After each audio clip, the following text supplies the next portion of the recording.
Welcome to our next edition of Upcycle It. Over the next 3 weeks, we're going to learn how to make rag rugs.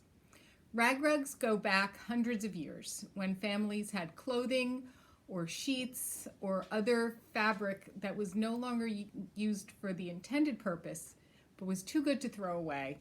They would make strips out of them and then make rugs. Today we're going to work on making the fabric strips. We will have t-shirt yarn, flannel, and cotton strips.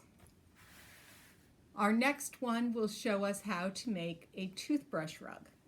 It was called a toothbrush rug because back in the day they would take a toothbrush, which had a hole in the end for hanging, cut off the bristles, sharpen that a little bit, and use that as the needle with the material passing through the loop. My son made me this tool. It's wire wrapped around itself, and then I just took packing tape to make a little handle to make it more holdable. This tool is used to make a classic rag rug. So we'll cover that next week.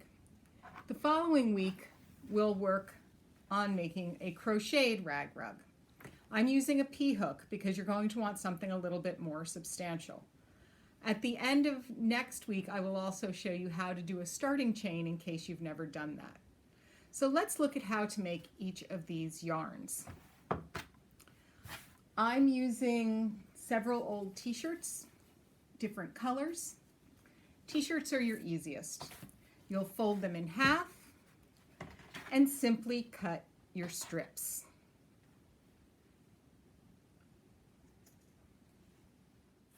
If you're doing the toothbrush rug, you're going to want to strip about 3/4 of an inch wide. If you're going to crochet, you want to go closer to a 1/2 inch so it's not overly bulky. Once you've cut your loop of fabric, just give it a quick snap. In all of your pieces, you're going to fold the end in a little bit and just make a small slit. We'll go over why in a little bit. So t-shirt yarn, quick and easy. Flannel works really nicely for this. All you have to do is make an initial cut at about the size you want. Again, eyeballing is fine for all of this. You then just tear it all the way down. Flannel tears beautifully and gives you nice even strips. And again, you're going to cut that little slit in each end.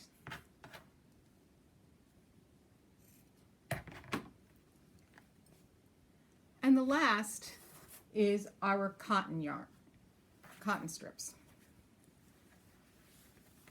Cotton does not tear as easily as the flannel, so with the cotton, you'll want to be able to cut all the way down. Generally, once you start, you can just strip the scissor all the way down. This was a fitted sheet, so it still had some elastic. I'm just going to snip that off. Once again, let's do those slits at the end. Okay.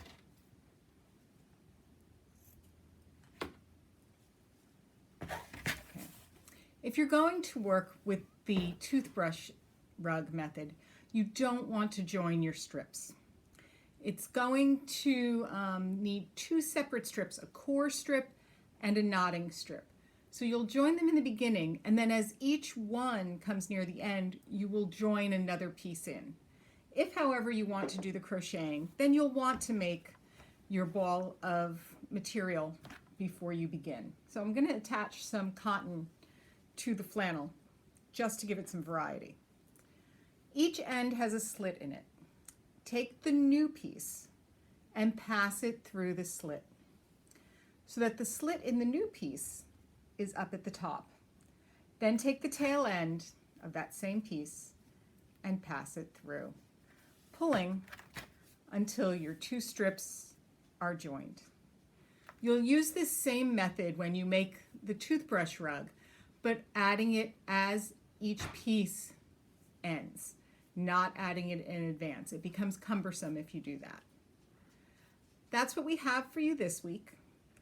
Come back next week and we'll go over the initial steps for making the toothbrush rug. It's quick and easy. I hope